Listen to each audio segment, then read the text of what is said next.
The second year of my crush on Emily, I decided to let it go. I switched seats, stopped talking to her, and kept my distance. Right around then, a good friend of mine who was pretty much in the same social circle transferred over. Nina and I started going to and from school together, always hanging out. Someone joked with Emily, "Emily, did Peter finally leave you alone and find a new target? What do you think about that?" Emily didn't say a word, until I dropped out of the club I had joined just because of her. Then she looked at me coldly and asked, "Peter, do rich people like you always do whatever you want, only interested for 3 minutes?" Before Nina transferred, I was really about to give up on Emily. Honestly, it was a spur-of-the-moment decision.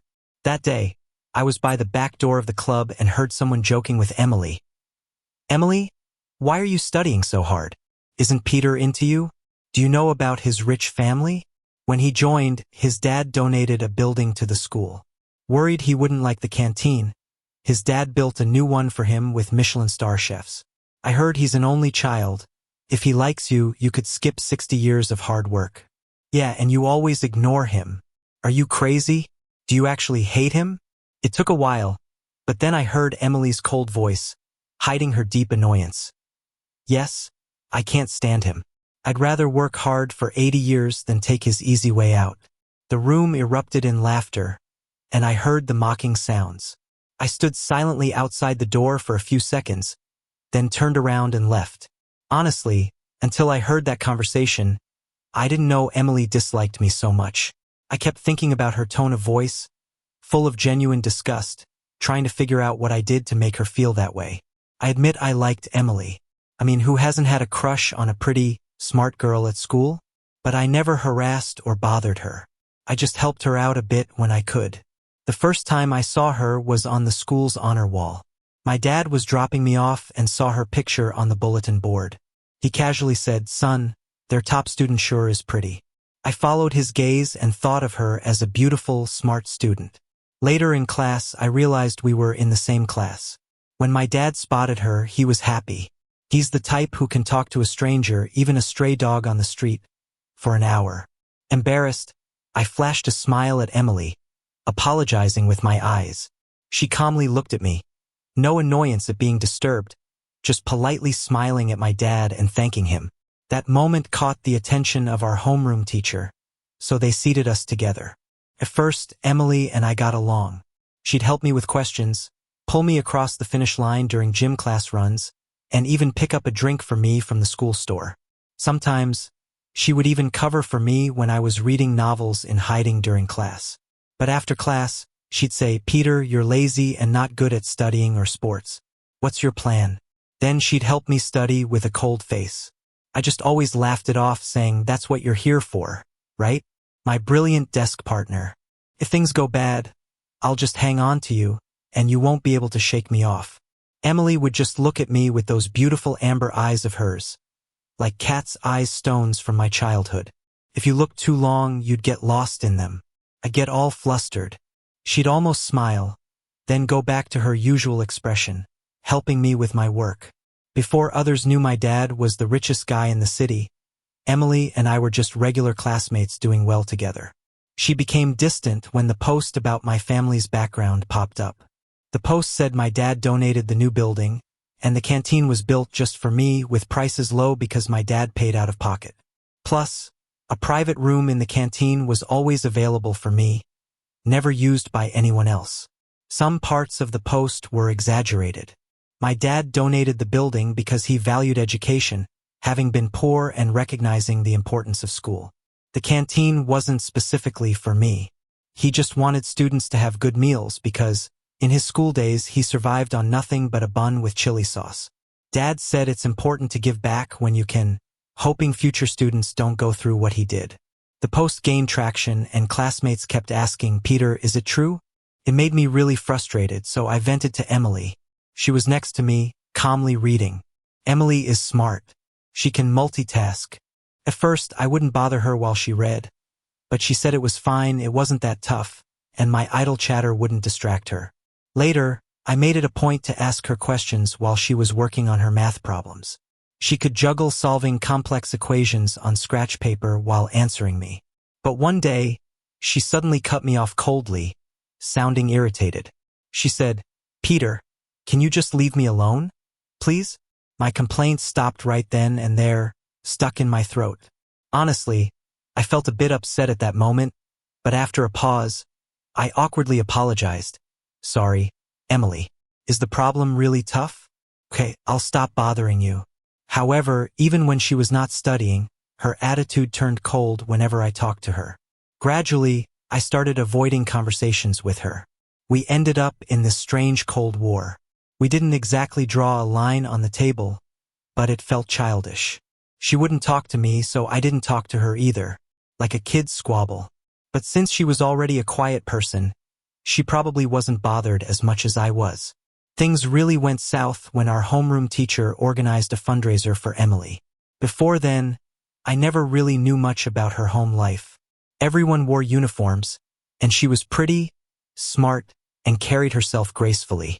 It was hard to imagine she came from a single-parent family with a mom suffering from kidney disease, costing a lot for dialysis every month. The teacher stood at the podium and said, "Despite her tough situation, Emily maintains excellent grades. We've decided to organize a donation drive to support her family. We hope everyone can show unity and love to help her through this hardship." Emily was well liked. She worked hard, was mature, steady, and good-looking. Everyone went and turned to look at her. I felt uneasy inside, too, and couldn't really worry about our Cold War anymore. I turned to Emily and asked quietly, "Why didn't you ever mention this before?" She kept her head down, reading, lips pressed into a tight line without a word. At that time, I didn't think too much into it. I considered us friends, though maybe that was just me being one-sided. I didn't consider her pride or anything, just wanted to help with her problems. So I turned to my dad. My dad acted fast. He covered all her expenses from high school through college without needing the school's donation. He even had her mom moved to a private hospital at his expense. When Emily and her mom came to our house to thank us on a weekend, I had just gotten home with my dad. They were standing outside under the archway, the sun blazing overhead. As soon as my dad got out of the car, Emily's mom knelt before him. Emily, wearing her white school uniform, helped her mom up. My dad seemed a bit embarrassed and rushed to help her too. Emily's mom held his hand and said, "We can never repay your kindness. Emily is yours to command as you wish." I was a little dumbstruck, standing behind my dad, not knowing what to do. As I glanced at Emily, she looked up at me too, her eyes deep and unreadable, just staring at me. I didn't know why, but in that moment, it felt like something in her was gone. She had always been mature for her age, but there was sometimes still a hint of girlish spirit in her. Now that seemed gone too. Thinking back, I realized perhaps she didn't want me there at all at that moment. From then on, I tried hard to mend my relationship with Emily. Every morning, I brought her breakfast and bought her water during breaks. I used to do that even before all this when I wasn't Peter, and Emily never minded. But now she wouldn't accept anything from me. Felt like accepting would be like charity. But weren't things like breakfast and water just friendly gestures between friends? It didn't make sense. On her birthday, I even got her a pair of shoes, but she didn't accept them.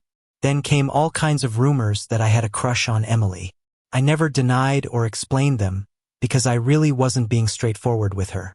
And I thought Emily probably liked me too. I mean, she used to indulge and care for me in ways she didn't with anyone else. Until I overheard her talking outside the rock climbing club saying, "Yes, I can't stand him." All right then. Even though I wanted to patch things up, I wasn't going to force myself on someone who didn't want it. If she disliked me, so be it. I had to move on. By the time Emily returned, I was calmly seated at my desk. I stopped trying to talk to her after the day her mom thanked my dad. I used to rack my brain for things to talk about daily, despite her coldness. But now I didn't bother anymore. I'm generally easygoing, never really arguing with others. Growing up, everyone said I had a good temperament. But even the calmest mudman can have a temper. When Emily came back and sat down, I shifted slightly away to keep some distance. I sensed her stiffen a bit, probably confused by my action. But I kept my head down, eyes on my book, not sparing her a glance. During math class, I was zoned out. The teacher called me to answer a problem. I looked at the board, hesitant, and Emily slid her notebook over to me, placing it right under my nose. Our little antics were completely visible from the teacher's podium, but the teacher didn't say anything. Emily wrote every step so clearly, like she was scared I'd not understand it. I paused for a moment and then looked up at the math teacher. Sorry, teacher, I didn't get it. The math teacher seemed a bit taken aback, then said, Okay, I'll explain again. Those who didn't get it, pay attention and don't daydream. Learning is for yourself, Peter. You can sit down first. As I sat down, I noticed Emily's hand gripping her pen froze. She seemed to have used quite a bit of force because her knuckles holding the pen turned white. After a while, she silently took back the notebook laying in front of me. I didn't say anything to her. That continued until class was over. Actually, I felt a bit sad.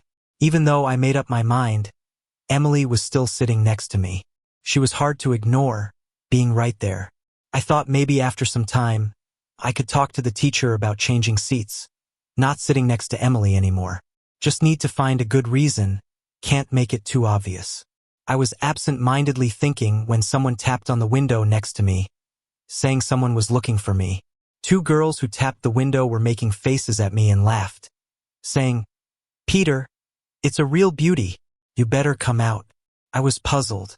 Then I went out and saw the real beauty standing in the hallway outside the classroom. She was tall, leaning against the wall, not wearing a school uniform, just a white dress. She had soft features and a calm aura, ignoring all the curious glances in the hallway.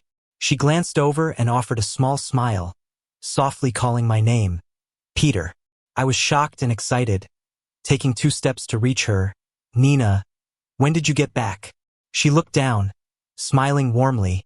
Just a week ago. I came back to handle stuff here first. Just finished transferring schools today, so now I'm your upperclassman and came to say hi. I was really excited. Transfer? Did Uncle and Auntie come back too? She laughed, seeing my excitement. Yeah, this time for good, no more going abroad. I looked at her, smiling with joy. Nina used to live next door to me when I was little. Back when my dad was busy starting his business, he'd always leave me with the next door aunt. Sometimes when she went out, it was Nina looking after me. Even though we were about the same age, there's still this album at home. It shows me in a crib with her standing there, holding a milk bottle, feeding me. Later, she'd take me to climb trees, tell stories, take me out to play just like a real big sister. Our families were always close neighbors until 5 years ago when her dad got promoted and had to move abroad for his job as a diplomat. I cried for days.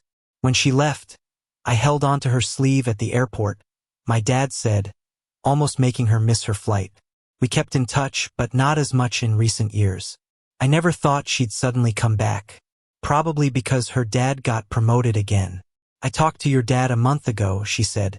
I didn't let him tell you, wanted to surprise you by standing here. She smiled, patting my shoulder. All right, back to class. I have more paperwork to handle. I'll pick you up after school. I agreed, reluctantly heading back when the bell rang. Back at my seat, I couldn't wipe the smile off my face. When I looked at my desk, I caught Emily's glance through the window. Her gaze was icy, colder than ever before, like our Cold Wars from the past. She just stared at me smiling, not moving even when I reached the desk. My seat was inside, and she wasn't moving. So I said, Emily, can you let me in? She acted like she didn't hear me, didn't move. She'd never been like this, and I had no idea what made her upset or what I did wrong. The class was about to start. The teacher was coming, and I was a bit anxious, so I said again, Emily. She suddenly laughed, softly, with a hint of mockery, finally willing to talk to me. She leaned forward a bit, letting me pass to my seat before the teacher came. She was acting out of character. I looked at her, but she had returned to normal. I wanted to ask what was up, but swallowed my question. Forget it, it's not my business anyway. Nina being back as my senior felt like 5 years ago again. She'd wait for me at my door every morning, and wait outside my classroom after class to walk me home. Whenever she waited at the classroom door, the girls would sigh dramatically and tease, Peter, your senior's here again. Some would gossip, "Peter, what's up with you and Nina?" I'd sigh and explain, "She lived next door, just got back. She's like my sister. Don't fuss about it." But somehow, my explanation made them more excited. "Oh, you grew up together? Nina's family must be well off then. Pretty and rich, you two are a match made in heaven." I didn't know what to say. Even though I've said countless times we're just like siblings, no one believed me. The pen in Emily's hand snapped in two, with blue ink spilling out, covering her hand. The girls around looked at each other, and the teasing quieted down until Emily said expressionlessly, "Excuse me, I need to wash my hands." When she came back after washing her hands, my classmates who had been joking around me had already left. Emily looked at me and said with a blank expression, "Can you guys gossip somewhere else next time? It's really noisy." Whether I meant it or not, disturbing others isn't great, so I lowered my head and apologized. "Sorry about that." Emily stared at me for a moment, a bit unsettled. Her cold expression softened slightly. She seemed like she wanted to say something but didn't know how. I could feel her staring at me, deep in thought. After a pause, I gathered the courage to say, "It's not good if we're disturbing your studies every day, Emily. I'll talk to the homeroom teacher about changing my seat." Her brows, which had relaxed a little, slowly hardened again after hearing that. She looked at me coldly and said, "Do whatever you want." The next day I changed seats. The teacher was concerned and asked if I had a falling out with a classmate. I explained it was to avoid disturbing Emily's studies. Emily is like a prized treasure to the teacher, especially when it comes to her grades, so he agreed quickly. He asked me where I wanted to sit. Emily sat by the window on the left side. Since she likes the sunlight and breeze, I chose the far right side by the classroom aisle. East and west, 6 rows apart, that should make Emily happy. Nobody ever filled the seat next to Emily. The teacher asked if she wanted a seatmate, but she coldly refused, saying she preferred sitting alone. Meanwhile, my new seatmate was a chatty kid who loved gossip. Compared to him, I was pretty quiet. He shared his cakes and chocolates stashed under his desk, which was much better than dealing with Emily's cold demeanor. Even sitting far from Emily, I couldn't help but feel restless, like there was a big empty part inside me. Only when the teacher asked her to solve a problem on the board could I openly stare at her silhouette, lost in thought. We fell into this familiar stranger routine. I even quit the club I joined because of her. I was never into rock climbing. I only joined to be near her. The day I quit, Emily looked at me with open mockery. The others stayed silent, watching. She asked me, "Peter, do you always bounce from one thing to another, never sticking with anything for more than a moment?" Before I could say anything, she handed me the withdrawal form and coldly said, "Sign it and give it back to me." I took it silently. After that, we had no interaction left. Time passed, and I healed a bit from the sadness, getting back to my easygoing, carefree self, until Henry transferred to our school. Henry was recruited from another school just for us. The first time I saw him, he was standing on our platform introducing himself. He fit the typical smart kid image perfectly, with neat hair and a confident aura. After his intro, he looked straight at Emily, smiled, and said, "Emily, long time no see." It made my heart tighten unexpectedly. Henry became Emily's new seatmate.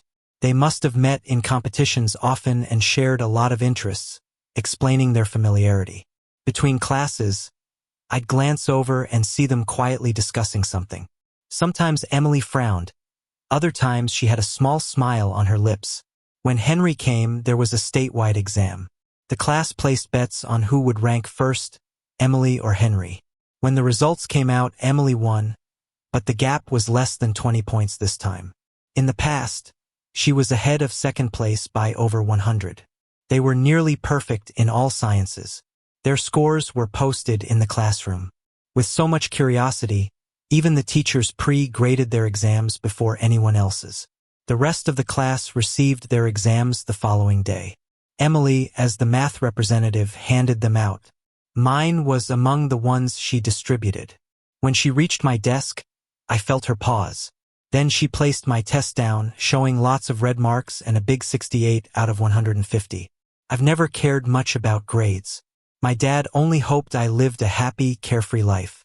But staring at that 68, I suddenly felt embarrassed, especially since it was Emily who saw. To confirm, she mocked me, saying, "Peter, are you planning to go to college with scores like these?" It was the first time she spoke to me since we stopped sitting together. I silently folded the paper and tucked it in my book, clearly not wanting to talk. Yet, she stayed and added, "If you don't understand something, you can ask me." She explained again, "My uncle sponsors me. You can ask for help if you don't get something." I stayed silent. Emily got frustrated, her tone sharper, playing around and not being ambitious. "Peter, are you just planning to rely on your dad forever?" I finally looked up, the first time being actually upset. "What does it matter to you, Emily? How I live or who I rely on has nothing to do with you. Why do you care?" She paused, her eyes dark as ink, looking deep into mine, and there was a hint of disappointment. Then, without a word, she just walked away. On the way home that night, I stayed quiet, absent-mindedly kicking stones. Nina asked me if I was upset. I shook my head, saying no. Then she asked what my plans for the future were. I looked at her blankly. Nina smiled at me and said, "I'm planning to study abroad. Peter, after the exams this year, I'm leaving. I've suggested to your uncle if you come with me, I can look after you until you graduate." She paused and gave me a gentle smile, then patted me on the shoulder and said, "Peter, the college entrance exam might not suit you. Your uncle thinks so too, but just hasn't mentioned it yet. Think about it." I felt a bit down and asked her, "Nina, am I really that bad?" She laughed. Her hand rested gently on my shoulder, patting it softly. "Of course not," she replied, looking at me seriously, not dismissing me at all. "Everyone has different skills and strengths. Peter, yours just aren't in studying." I sighed. I went to discuss it with my dad. He did have that thought. He'd originally been uneasy about me studying abroad alone, but with Nina there, he felt more assured.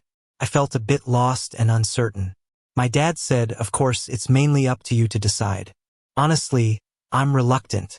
Whether you do well in the domestic exams or not, I can get you into a good university here. But sometimes I wonder if I should let you go out to be independent for a bit." He sighed wistfully. I knew what he left unsaid.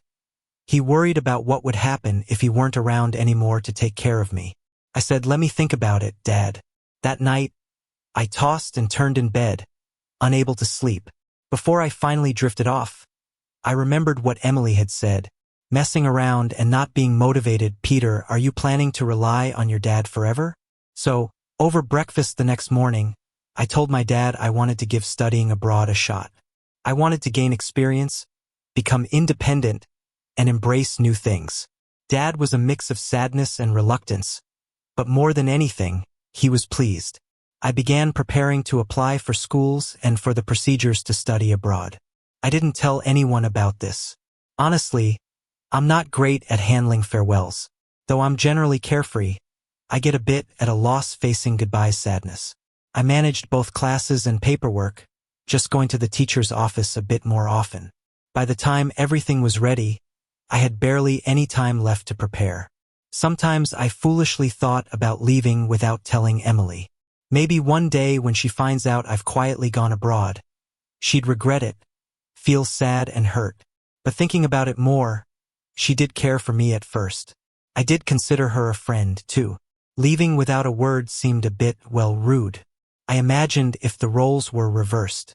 Even with things not great between us now, I'd probably feel sad if Emily left without saying anything. So as it got close to the time for me to leave, I finally decided, the night before leaving, to go back to the classroom during lunch break.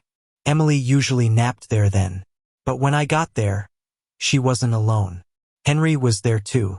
They each held a piece of chalk, standing side by side in front of the blackboard, covered with math formulas, discussing something intensely. Henry was writing furiously, and in his excitement, he didn't notice his footing. When he stumbled, Emily said careful and pulled him towards her by the arm. They were really close. I watched from the hallway window, seeing Henry's face turning red. After a moment, Emily let go of his arm and turned her gaze away, calmly asking, "Are you okay?" Henry shook his head. Even I, an outsider, could feel the tension. After a brief silence, They returned to discussing the problem on the board with mutual understanding at the same time. I paused, quietly backing away. I realized she probably didn't notice why I'd been visiting the teacher's office so much or that I took leaves. She had a new desk buddy, new friends. They matched each other well. So it didn't matter. I turned and left as quietly as I'd come. When I returned home, it was 9 years later. Honestly, when I left, no one thought I'd stay abroad for so long. Dad's idea was just to get a good degree from a better university overseas. When I came back, if I liked, I could take over his business. If not, I could find something I enjoyed, like opening a store. Basically, he just wanted me not to idle away. But after 2 years in high school abroad, I got into Columbia University, not through exams though. In the university, I met many people who weren't great in academics but excelled in different areas. I started doing niche art exhibits because of a friend whose family struggled financially. The steep tuition and living costs nearly left him with nothing to eat. But his paintings, they were amazing. Bold and colorful, abstract lines, and strange expressions. Then a spur-of-the-moment idea hit me and a few friends. We found a venue and held a small art show for him. We picked the art, promoted it on social media, and surprisingly, it gained some buzz. Some of my friends' paintings even sold for decent prices. After that, a few friends and I started with galleries and art investments. We'd discover up-and-coming, lesser-known artists, help publicize and hold exhibitions and auctions for them. The value of art often rises with the story behind it. We'd buy potential pieces, repackaging them, then sell them for at least 10 times more. The scale wasn't all that big. There were good and bad results, but overall it wasn't too shabby. By my junior year, I was making enough to fully cover my living expenses for that year. That gave me a huge sense of accomplishment and satisfaction. After graduating, I started an art investment company with a few friends. I spent another 2 years abroad. All in all, I didn't need to ask my family for money anymore. Then came the time when my dad kept urging me to come back soon. When I first went abroad, I missed home and the food in China every day. Back then, my dad always encouraged me to hang in there. After I graduated, he started pushing me to return. But I couldn't leave the projects I was working on with like-minded friends, so I kept postponing the decision month after month. But lately, when I called my dad, he didn't mention coming back as much. Until I received a call from back home. My dad was in the hospital. That's when I found out a lot of things I hadn't known before. Like, our family's business had been struggling for the past couple of years. The rise of live streaming hit the real economy hard, and with real estate declining, my dad had been bearing the pressure without telling me. He fell sick while at the bank for asset collateral to manage cash flow. Probably too much stress or fatigue without proper rest. He fainted when he got out of the car at home. By the time I rushed back to China overnight, my dad was at home on an 4 drip. The family doctor was packing his medical kit nearby, and my dad was half lying on the bed. He looked okay, just a bit pale and thinner. Seeing him made my eyes well up, and I called out, "Dad." My dad smiled and said, "I told you it's nothing serious, just low blood sugar or maybe heat stroke." Later, after grilling the doctor and confirming it wasn't anything major, I finally felt relieved. Dad needed to rest, but his contracts and business dealings couldn't stop. Many things required his presence, so I had to step in for him. Of course, I wasn't making decisions or anything. I was just his representative to push forward the collaborations he'd already agreed upon, with his assistant guiding me. I dropped my bags and jumped right into a ton of contracts, documents, and data without even adjusting to the time difference. By the 3rd day, I was feeling a bit overwhelmed. That's when I realized how tough my dad's life was. The glamorous facade belies the hardships that only he knew. Sometimes, while sitting by his bedside as he ate, he'd sigh and look at me, saying, "Once I'm a bit better, I'll deal with some of the businesses, either sell or hand them over. If we wait until we're out of options, it may be too late." I'd stay quiet. Some of my dad's friends in the real estate business were already in decline. One uncle went bankrupt a couple of years ago. Our family is relatively better off because my dad liked diversifying investments. But our foundation was built on real estate, and now that's crumbling. If we don't cut off this decaying part, all our assets might go down with it. I understood my dad's intentions. He wanted to act while there was still time, to leave me with some money instead of a fiasco. I was deep in thought about it, until the housekeeper came in and told my dad that a student he had sponsored heard about his illness and came to visit. When I first went abroad, young and naive, I fantasized about running into Emily after returning home. Every scenario played out with me coming back on top, and Emily standing there a bit nervous, asking me, "Peter, why? Why didn't you tell me you were leaving?" I'd always smile while thinking about it and then feel a bit wistful because I knew Emily would never actually ask that. Occasionally, my dad would bring up Emily, asking if I remembered my old desk mate. He said Emily was a top science student in her province and came with her mom to thank him. Emily wasn't big on interviews, but she gave one to promote my dad's sponsorship story that year. Dad also mentioned that Emily had asked about me, but my dad respected my privacy and didn't give her my contact info. Later, Emily gave her number to my dad for him to pass to me, saying I could reach out if needed. But that was 3 years ago, and my feelings for Emily had faded. Plus, I was busy abroad discovering niche artists with my friends, completely engrossed. Eventually, I forgot about it. I never contacted Emily, and my dad didn't give her my number either. Naturally, I hadn't thought about her since. Only when friends abroad asked if I'd ever had a crush did I vaguely remember her. After all, it had been 9 years. It's not really her that I recall, but the feelings of young, naive puppy love, sweet, sour, and a little bitter. So when I saw Emily again, I felt only a bit surprised, nothing more. She followed the housekeeper inside. 9 years apart, she'd changed a lot. Her once youthful, handsome features had matured, but her eyes now carried a cool, detached vibe. The sharp, proud, and aloof air she once had was more subdued. Her whole demeanor had become more introverted and refined. I knew a bit about her since I kept up with the news. I knew she went into digital economics after college, a mix of AI, big data, and chips. I wasn't too savvy about it, but I'd seen her name on China's top 10 young rich list. She was the youngest but ranked near the top. She looked lost in thought, so I greeted her first. I smiled, standing in the middle of the living room, looked at Emily and said, "Emily, long time no see." She paused, but for some reason, she didn't look my way. She stood there stiffly, as if paralyzed, and only after a while did she finally glance over. I caught sight of her amber eyes again, deep like a bottomless pool. I smiled again, politely saying, "Emily, you're here to see my dad?" "Thank you. Have you eaten?"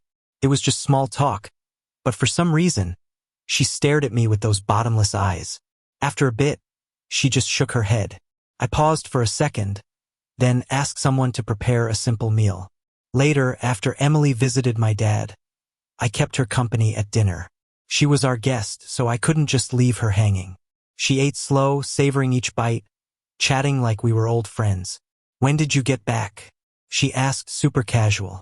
Felt strangely nostalgic.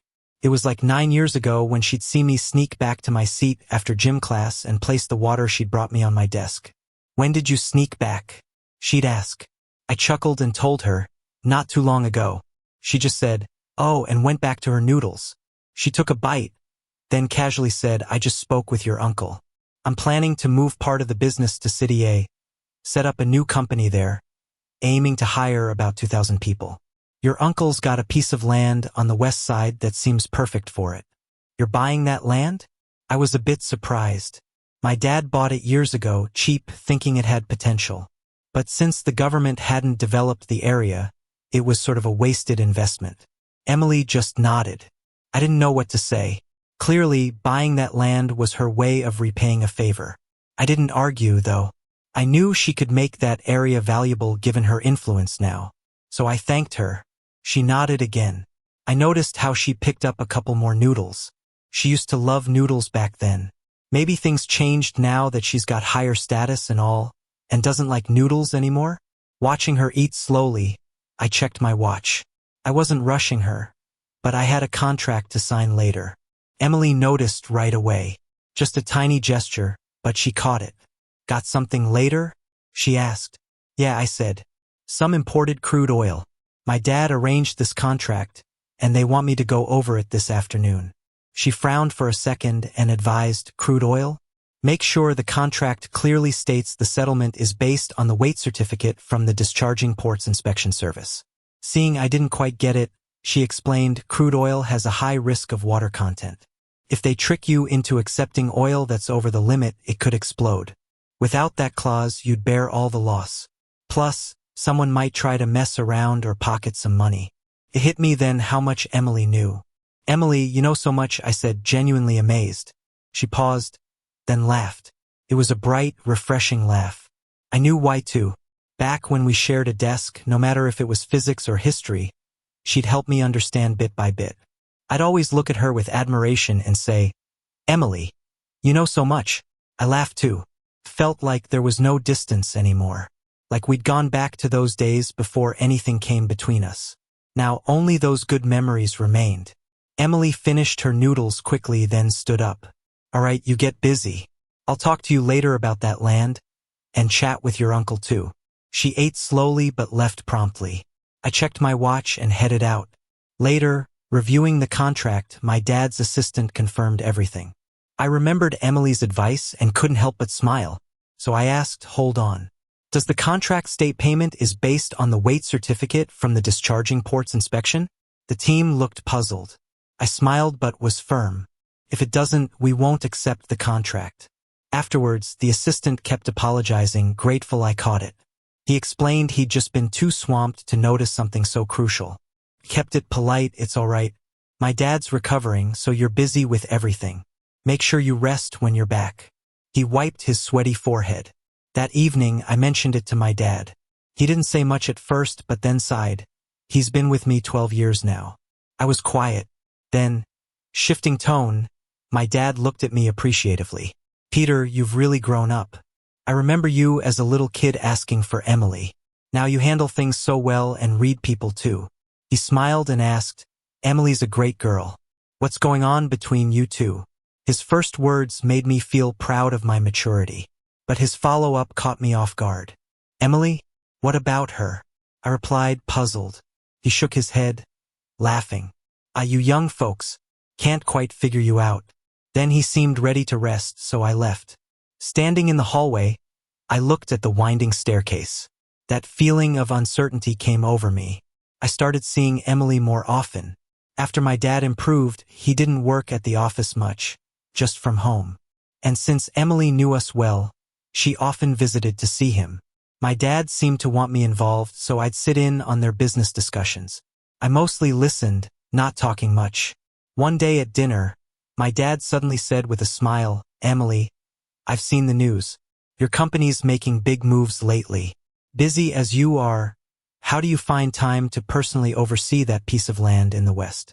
I instinctively glanced at Emily. Sure, she's a CEO of a company. Spending every day dealing with a land contract is really overqualified for that. It's like a CEO switching to logistics admin. Emily paused for a moment, but quickly replied without changing her expression. It's the foundation of a new project, so I need to make sure it's flawless. My dad smiled and said nothing. After the main framework of the contract was set, I had to handle the finer details. Emily was generous and didn't haggle, even offering to buy at 40% above market price. My dad knew Emily was repaying a favor, but in the end, he didn't take the premium. Instead, it was turned into stock options in Emily's company written under my name. Because of this, I often interacted with Emily. Emily was quite different. In school, she was quiet. I'd say 10 sentences, she'd say 1. Yet now, I frequently receive messages from her. Strange things she saw on the road, business banquets she attended, even when she went abroad on business trips, she'd tell me. Sometimes, she'd even send me her dinner or gym updates. Eventually, I couldn't hold back and asked her, You're at the top of China's new rich list. Aren't you too free every day? There was a long pause. Then she replied with 6 dots. Fair enough, returning the favor. I'd occasionally share some of my daily life with her. She usually responds quickly. If it takes more than an hour, she'd explain what she was doing. I think I might know her daily schedule better than her assistant. Later, she invited me to a private gathering at her place. All familiar friends, and asked if I wanted to join. I had time, so I went. Emily's apartment was not what I expected. I've been to many of my friends' homes. Most are decorated to match their worth and taste. Emily's was big, but you could tell everywhere that there wasn't much time spent on it. When I arrived, her friends were already there. I recognized some as partners in Emily's company. They all smiled knowingly at me and said, "Finally, we've seen the real Peter." I pretended not to understand. I also saw a familiar face, Henry. He was sitting in the middle of the sofa, face just as refined as the first time we met, smiling and tilting his head at me, waving and saying, "Peter, long time no see." I paused and smiled back. Emily probably heard us and came out wearing an apron, knives in both hands. She smiled when she saw me and after greeting went back to chopping. This private party wasn't what I imagined. A bunch of young big shots getting hands on wrapping dumplings. Maybe that's how they distress. I don't get it, but Henry was clearly used to it. He smiled and told me, "Don't worry, we don't need to do anything else. Just help wrap dumplings in a bit." I nodded, sat next to him. As soon as I sat down, Emily shouted for me from the kitchen. I helplessly smiled at Henry and with his meaningful gaze, went to the kitchen. Emily stood there confidently, ordering me to wash veggies, beat eggs, and soak glass noodles. I just stood by her, quietly washing Napa cabbage while she chopped meat ambitiously. Occasionally glancing sideways, I could see the beautiful lines of her profile. She smiled, asking, "Is it nice to look at?" I was momentarily confused, so she asked again, holding her smile, "Is it nice?" I nodded, saying, "It's nice.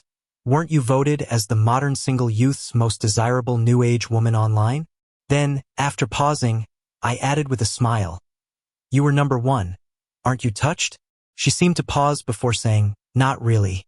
While washing greens, I looked at her puzzled. "Not really?" She kept chopping, "Not really."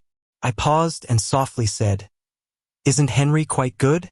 Her chopping hands paused, turning to look curiously at me. She said, "We're just friends, plus he married Lucy right after college. The one you saw when you came in, the one who said they finally saw the real you." Then she asked, "And you? Where's Nina?" I said, "Why should I tell you?" She laughed, the strength and sound of her chopping noticeably louder. She said, "I know even if you don't tell me. I saw her wedding pics on your Instagram a year ago. You were the best man, smiling like a flower." I was curious. "How did you know my Instagram?" She pursed her lips, refusing to answer, chopping forcefully away. "All right, don't tell me then. Let's see how long you can keep quiet." I'm not in a hurry. After eating dumplings, everyone bustled to clean up, while Henry and I lay on the couch patting our stuffed bellies. Henry suddenly winked at me, asking, "Peter, want to check out Emily's collection?" I got interested.